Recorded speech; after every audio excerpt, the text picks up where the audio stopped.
This is Pet Life Radio. Let's talk pets.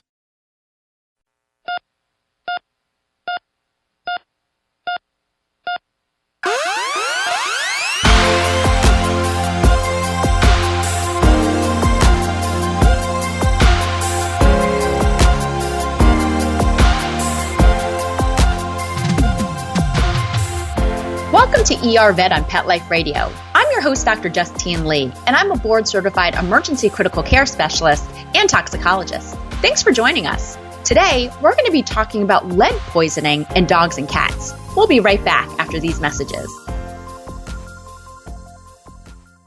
Has your pet ever suffered from digestive issues, anxiety, or joint pain? We want to address these issues and more with high-grade CBD oil from Alpha, made specifically for your furry friends. Using Alaskan salmon oil as a carrier, Alpha Pet's 500 CBD oil is lab-tested for quality, consistency, and safety. Plus, we are giving Pet Life Radio listeners 25% off and free shipping with code PL25 for a limited time. So visit myalphacbd.com/dogs now. That's myalphacbd.com/dogs. Because your furry friends are family. Let's Talk Pets on PetLifeRadio.com.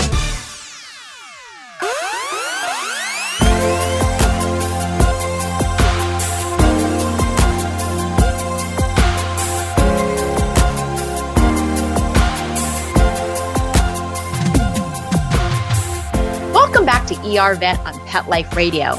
Today, we're going to be talking about lead poisoning.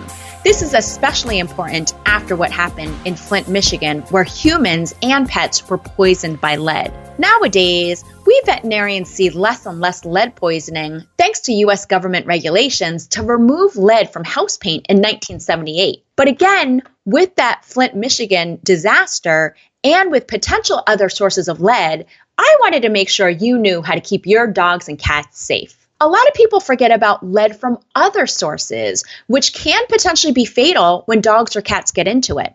Other sources of lead besides water or besides really old house paint include fishing sinkers. So if you have a fisherman in your house, you want to make sure that those lead sinkers are never ingested by a dog or cat. Another source are golf balls. If you've ever lifted a golf ball, they feel really solid because they're full of lead in the middle. Certain plumbing or construction materials, such as lead pipes, putty, often contain lead. Shotgun pellets, which are often used for hunting, may contain lead, which is one of the reasons why I'm such an advocate for getting rid of lead shotgun pellets. It also contaminates our wildlife and birds of prey, such as eagles, when they eat animals that may have been poisoned by lead. Two other sources of lead poisoning, potential batteries or even children's toys, especially if they're made in China and you don't know the exact source. When accidentally ingested, lead poisoning can cause chronic signs in dogs and cats, and it primarily affects two organs, the gastrointestinal tract and the central nervous system. So signs of not eating, vomiting, having a painful abdomen, abnormal constipation or diarrhea. Acting blind when you notice a dog or a cat head pressing. In other words, they walk into a corner and start pressing their head up against a wall. If they're walking drunk, they have tremors or even seizures. These are all potential signs of lead poisoning. Now, when I used to live in certain areas of the United States, like Boston, I would do a lot of blood tests for lead whenever I saw a dog or cat present for seizures.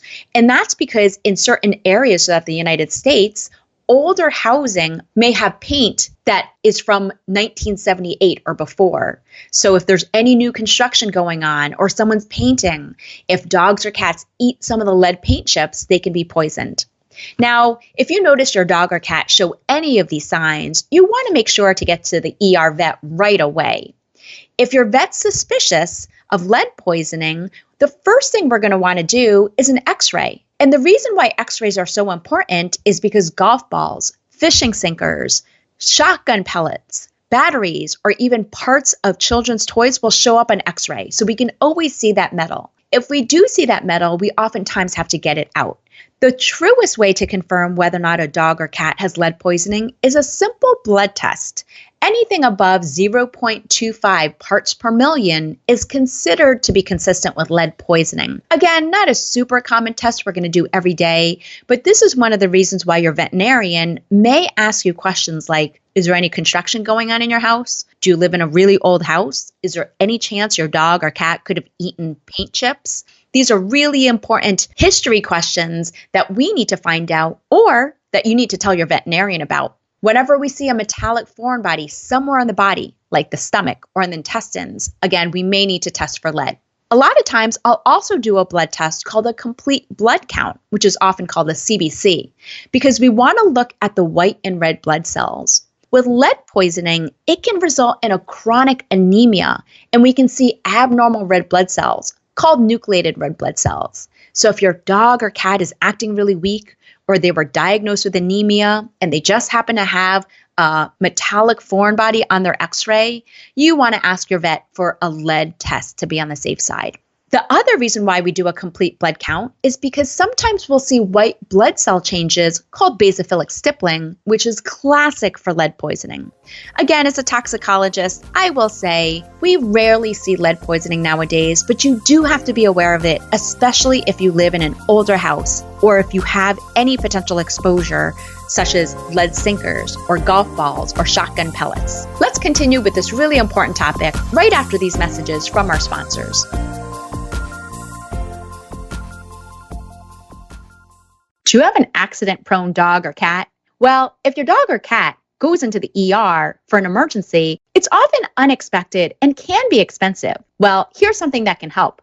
USO is a community-based cost-sharing health coverage plan for pets. Community is at the heart of USO, where members commit to help one another when their pets have unexpected health needs. USO isn't an insurance or a provider, but it's a platform that allows members to share expenses together safely and secretly. So, what's part of USO's secret sauce? Complete transparency on where their users' money is going. USO members pay a flat subscription fee, $17 a month, plus a portion of shareable expenses. That flat subscription fee covers the use of the platform. And the monthly shareable expenses, which will never exceed $48 a month, will vary depending on how many expenses are submitted by the group that month. Save over 80% compared to traditional pet insurance by paying a flat subscription fee. For more information, go to uso.com. That's EUSOH.com.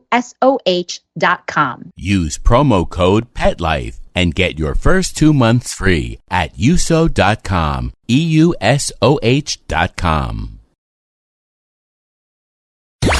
Let's talk pets Let's talk pets on Pet Life Radio. Pet Life Radio. PetLifeRadio.com.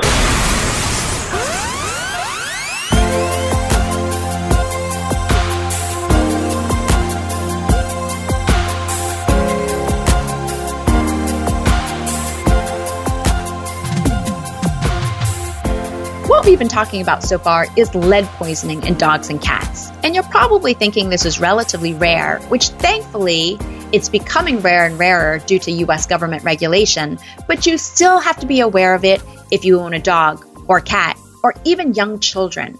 Whenever we see lead poisoning, we always want to make sure that the rest of the family is protected, because if your dog or cat tested positive, it means you or your children could have been at risk too. Now, how exactly do we treat lead? If your dog or cat ate something like a foreign body, such as a battery, children's toys, or they actually ingested some shotgun pellets, we're oftentimes going to want to remove it out of the stomach. And the best way of doing that is by inducing vomiting if it's recent ingestion. Now, again, your veterinarian is going to want to take an x-ray first to make sure it's even present in the stomach first before we do that. Now, this is one poisoning where we do not need to give activated charcoal, and that's the black powder that normally binds to poisons. And the reason why is because activated charcoal doesn't bind or work well when it comes to heavy metals. Unfortunately, if the lead foreign body has moved out of the stomach into the intestines, we're not going to be able to get it out by inducing vomiting. So sometimes we'll actually have to do surgery to remove the source of lead poisoning. If your dog or cat is hospitalized because they're showing significant signs of lead poisoning, that may warrant additional treatment and hospitalization, sometimes overnight in the ER vet. Treatment may include IV fluids to hydrate your dog or cat, anti-vomiting medication if your dog or cat just had vomiting induced or if they present with signs of gastrointestinal problems, antacids such as milk of magnesia or aluminum hydroxide, and even anti-seizuring medication. Now, when it comes to lead poisoning, I will say heavy metals bind really well to stomach protectants such as antacids. So even the treatment with milk of magnesia can really help reduce that lead poisoning in the bloodstream because it binds the metal within the intestinal tract. Some other treatments that might be necessary for the treatment of lead poisoning in dogs and cats may include muscle relaxants if your dog or cat is having tremors, or again, anti-seizure medications like diazepam, which is Valium, phenobarbital, or Keppra. These are all drugs we veterinarians use to stop seizures acutely in the ER or at your veterinarian. The last drug that we will sometimes use is a drug called a chelator. Sounds fancy, but it's basically a chemical that's used to bind the metal from your dog or cat's body. These include drugs such as calcium EDTA or Suxamer. And to be quite honest, these are products your veterinarian is not typically going to carry. So you oftentimes have to be referred to a veterinary specialist or an ER vet for treatment. There are some rare risks with chelation, and it can actually make your dog or cat even sicker. So rarely it can actually cause acute kidney injury or other problems. So you always want to consult with the ASPCA Animal Poison Control Center or a veterinary specialist if your dog or cat has severe signs of lead poisoning. Now, I will say once in a while when I take routine x-rays of a dog or cat, we'll notice that they have shotgun pellets in their body. Sometimes they're from a BB, sometimes they're from a .22, but unfortunately, we will often see signs of animal abuse where somebody outside has shot a dog or cat. Now, if a dog or cat has bullets in their body, to be quite honest, we usually don't go after those pellets unless they're in the intestinal tract or the abdomen. In other words, they're often really hard to find in the muscle or the tissue. So most of the time, we don't do surgery if your dog or cat has been shot or there are old bullets that are in the body. The only times we'll do that is when it's a life-threatening gunshot wound, in other words, to the chest or the abdomen. But again, that's really rare. However, I have had some dogs that come into the emergency room because they actually ate a shotgun pellet. And so when that happens, we do have to get that out. And the reason why is if lead is in the intestinal tract or the stomach, it's really acidic in the stomach. And that makes lead absorbed in the body. Now, if a dog or cat gets shot in the muscle, there's no acid in the tissue. And so honestly, the likelihood of lead poisoning is really, really low if your dog or cat was shot. But the bigger danger is if your dog or cat eats a shotgun pellet. So just be aware. Remember, children can also be poisoned by lead. So the safest thing you can do is to get rid of anything that contains lead in your house. If you are painting or you're doing construction and you know there's old paint in the environment, you want to make sure that it's scraped appropriately and removed. And even the dust particles can result in lead exposure to you. So you always want to be really safe and notify your veterinarian if you are doing construction and you're worried your dog or cat are at risk. You also want to make sure to pet-proof any kind of shotgun pellets, golf balls, fishing sinkers, batteries, or children's toys that could contain lead parts. Remember, certain plumbing or construction material can also contain lead. So again, even though it's relatively rare to see lead poisoning nowadays, I still see it as a toxicologist in the ER vet. Keep your pets safe, keep your children safe, and when in doubt, call your veterinarian, your ER vet, or the ASPCA Animal Poison Control Center for life-saving advice if you're worried your dog or cat was exposed to lead. Well, that brings us to the end of today's show. Find me at drjustinelee.com, on Facebook at Dr. Justine Lee, or email me any of your pet questions at drjustine@petliferadio.com. With that, we're out of time, and we'd like to thank Mark Winter, our producer, for making the show possible. See you at the next episode. Let's Talk Pets, every week on demand, only on PetLifeRadio.com.